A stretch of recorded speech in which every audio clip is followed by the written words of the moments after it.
এই বৃষ্টির মধ্যে দুই বান্ধবী মিলে কোথায় যাচ্ছি? অনেকদিন ধরেই বান্ধবী বলছিল চল মন্দিরে যাই, কিন্তু ঠিক সময় হয়ে উঠছিল না। আজ হঠাৎ করেই ঠিক করলাম মন্দিরে যাব। সকালে ঘুম থেকে উঠেই দেখি বৃষ্টি হচ্ছে। বৃষ্টির মধ্যেই দুই বান্ধবী মিলে ছাতা মাথায় দিয়ে বেরিয়ে পড়লাম মন্দিরের উদ্দেশ্যে। আমাদের বাড়ি থেকে মন্দিরের দূরত্ব খুব বেশি নয়। অটোতে উঠে সোজা মন্দিরের সামনে। সেইখান থেকেই মায়ের জন্য ডালা কিনে নিলাম।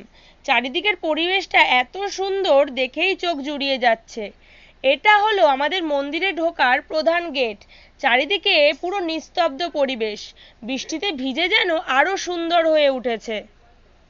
মন্দিরে ঢুকেই দেখি তখনও পুজো শুরু হয়নি, ঠাকুরমশাই তখনও পৌঁছায়নি। তাই চারিদিকটা একটু ঘুরে দেখলাম। ওপর থেকে মন্দিরটা অনেক সুন্দর লাগছিল, আর পরিবেশটাও অসাধারণ লাগছিল। তারপর ঠাকুরমশাই আসতেই পুজো শুরু করলো। আমরাও ধূপকাঠি মোমবাতি ধরিয়ে দিলাম। এরপর ঠাকুরকে প্রণাম করে নিলাম। চারপাশটা একটু ঘুরেই পাশেই একটা ছোট মন্দির ছিল, সেই মন্দিরে চলে গেলাম।